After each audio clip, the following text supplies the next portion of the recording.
Everyone, Guru Jerry Valido back again with a quick instructional for you.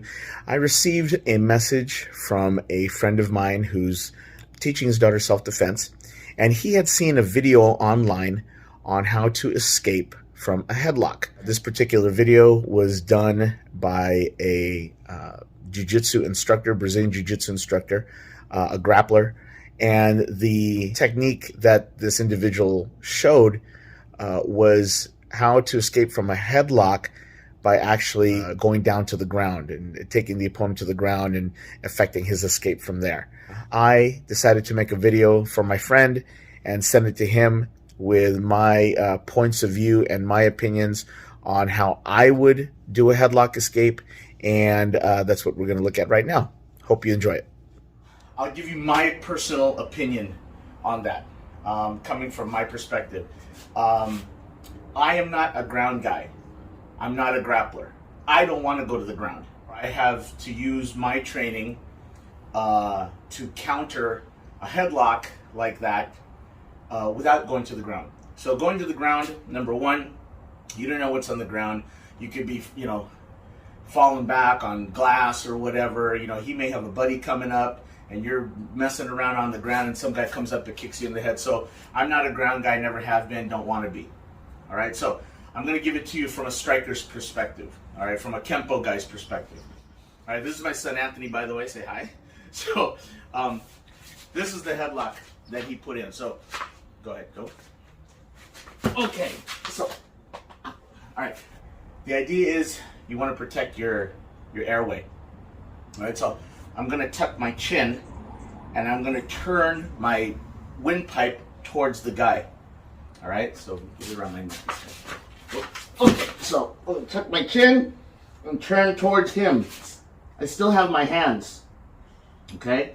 I can immediately just start punching here, enough to make him at least loosen up, okay? So, because once he loosens up, I can probably get my hand in here, okay? Another thing that I have is I can reach over and I can stick my 2 fingers into his eyeball, okay? At the same time, I can hit his groin, or I can grab his ear and I can pull for dear life and try to grab and pull that ear off his head.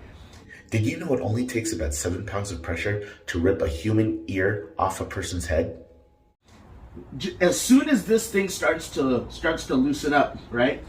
Go ahead. I can get my hand in here.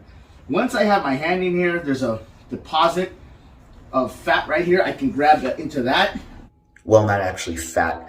It's actually the muscle tissue of the pectoral muscle. Okay, I can start to push away, okay, elbow, all this stuff, knee. All I'm trying to do is get him to loosen that grip. So basically, I'm trying to use strikes and attacks that don't require a ton of power to more vulnerable parts of the body. Now, granted, this is assuming he keeps me standing up. Okay, he comes up behind me, fast, oh, whoa, I have to go right into this. My hand is already here, okay? Bang, bang, bang. I'm here doing this, here, elbow, hit, right? Once I have this hand, that's good because I can just push off. I can get him in an arm bar, right? I've got the leg checked here. So, again, my perspective, obviously the best way is to obviously kind of avoid this, be aware of who's behind you and whatnot. But a fight is a fight. Shit happens. I'm not saying that what the dude on the video did is wrong. It's correct for what they do. I don't do that. I wouldn't do that.